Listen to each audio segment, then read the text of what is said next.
pandangan ulama salaf, maka ditakwilkan ayat-ayat itu supaya kita jangan celaru. Akhirnya kita menganggap Allah itu macam makhluk, wal'iyadzubillah.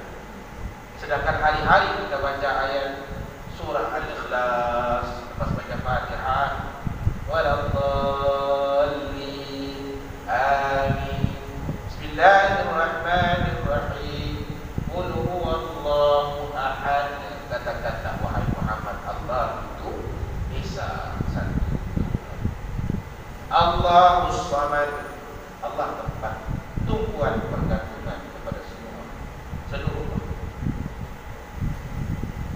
Allahus Samad, lam yalid wa lam yulad, tidak beranak dan tidak diperanakkan. Artinya dia tidak mungkin ada anak dan dia juga tidak ada bapa.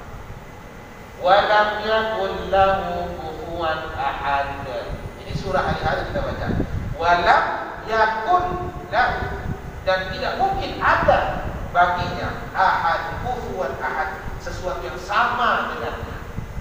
Sama ada sama dari sudut nama, sama dari sudut sifat, Allahumma shalli ala, sama dari sudut perbuatan, tidak mungkin ada sama. Kalau sama, maka itu dinamakan bukan Tuhan.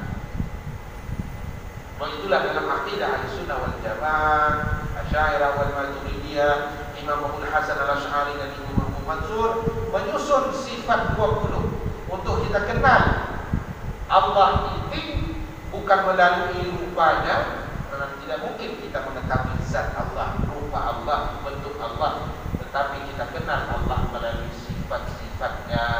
Disusunlah oleh para ulama ya dengan sifat 20. Itu menjadi curriculum, menjadi silibus pengajian supaya kita kenal Allah. Allah wujud, Allah ada. Qidam baqa, dia sedia ada. Baqa, dia kekal selama-lamanya. Qidam, dia tidak ada permulaan. Tidak ada permulaan. Baqa, kekal, tidak ada akhirnya kemana. Tiada. Tidak pandai mati, tidak pandai tua. Mukhalafatuhu lil hawadis, dia tidak sama dengan makhluk yang lain-lain. Jadi sebab itulah bila kita berbicara mengenai Isra dan Mi'raj, perhatikan saja ayat itu, kita sudah tahu ayat ini, peristiwa Isra Mi'raj ini peristiwa akidah. Kenapa? Karena 3 tadi Allah rakamkan secara jelas dalam Al-Quran. Allah peruntukkan satu surah namanya surah Al-Isra. Pada Allah letak dalam surah Al-Isra itu ayat pertama daripada surah itu berkaitan dengan peristiwa ini. Allahumma shalli ala Muhammad. Jadi orang Islam diajar kita menyembah Allah yang Maha Suci daripada sebarang kekurangan.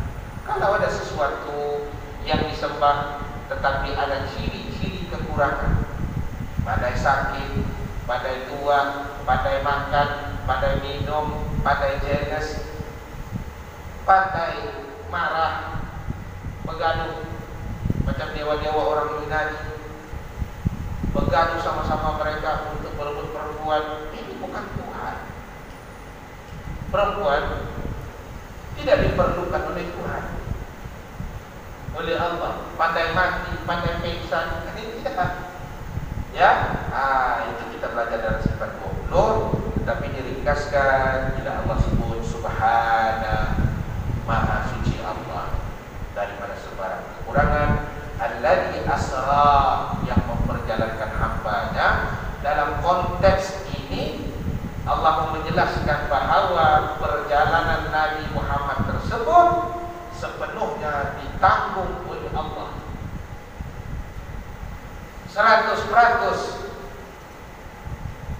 Perjalanan kita memang Allah, dengan izin Allah kita datang daripada rumah kita tadi, daripada Melalang, daripada mana, api-api ke mana, naik kereta, itu kereta kita.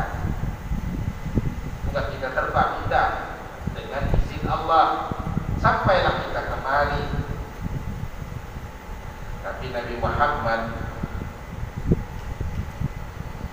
diperjalankan oleh Allah kerana Allah Maha berkuasa. Diperjalankan ini tentulah perjalanan yang panjang. Daripada Makkah ke Baitul Maqdis, orang dulu lebih kurang sebulan naik unta. Tapi Nabi Muhammad satu malam, bukan satu malam, tak sampai satu malam. Nah begitu. Jadi menunjukkan Allah yang memperjalankan Nabi Muhammad ini adalah yang maha sempurna, maha suci daripada sebarang kekurangan. Ada orang yang cuba melihat secara logik, dia kata tak logik tadi. Ya, tak logik. Memang kalau kita guna akal tanpa bimbingan wahyu, kita akan beranggapan ya peristiwa ini tidak masuk di akal.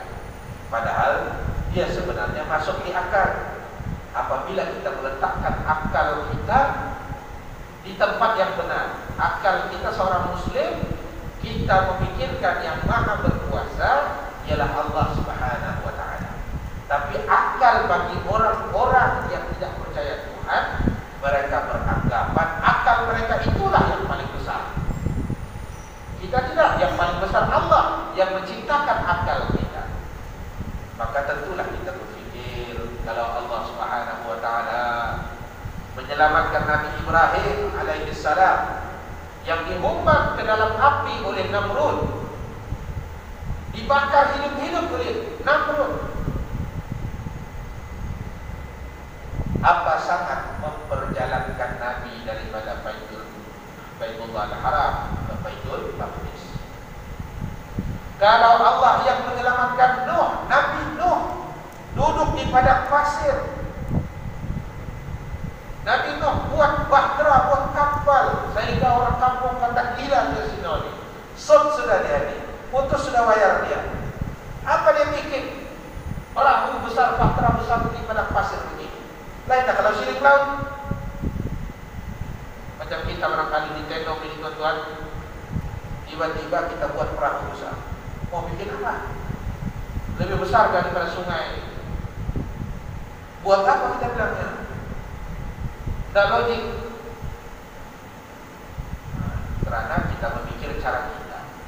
Tapi kalau kita memikir cara yang Allah Subhanahu wa ta'ala tuntut, maka kita akan paham bahawa peristiwa keajaiban yang berlaku pada Nabi Muhammad ini adalah harus dari sudut syarak.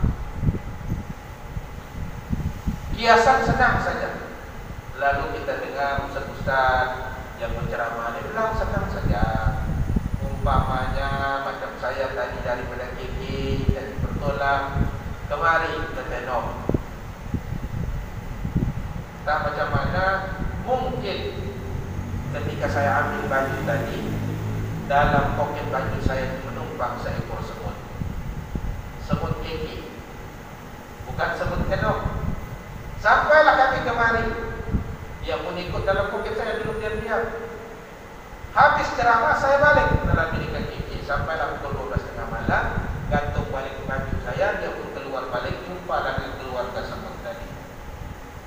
Ini analogi biasanya. Bagi tahu kepada keluarganya, nah, saya bilang bapak baru sudah balik daripada Tenong. Anaknya percaya kan tak? Tak percaya.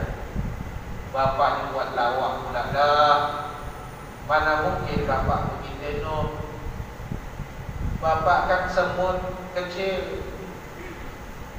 Kerana anaknya memikir bahawa bapaknya itu jalan ikut kudrat semut, maka tidak logik semut kecil boleh sampai ke Tenong, kemudian balik pula dalam satu malam.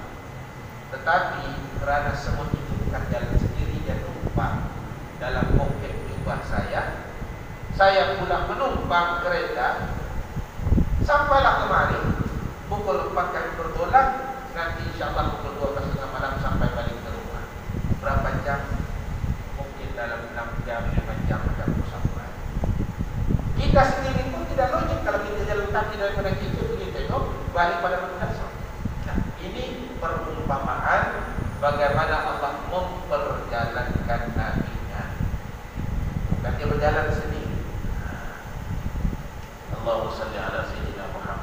tuan-tuan yang dirahmati Allah Subhanahu wa taala, para ulama membincangkan ayat ini. Kenapa disebut Masjidil Haram? Kenapa disebut Masjid Al-Aqsa? Baru-baru ini saya berforum di Masjid Bandaraya. Isu yang ditanya itu juga. Saya bilang Allah Subhanahu wa taala yang Maha mengetahui. Dia sudah tahu bahawa Masjid Al-Aqsa satu ketika nanti akan diambil oleh Zionis laknatullah. Menjadi kewajiban kita untuk mengambil balik Masjid Al-Aqsa ini. Masjid yang ketiga suci selepas Masjidil Haram dan Masjid Nabawi. Maka Allah merakamkan supaya setiap kali kita baca ayat ini kita akan ingat bahawa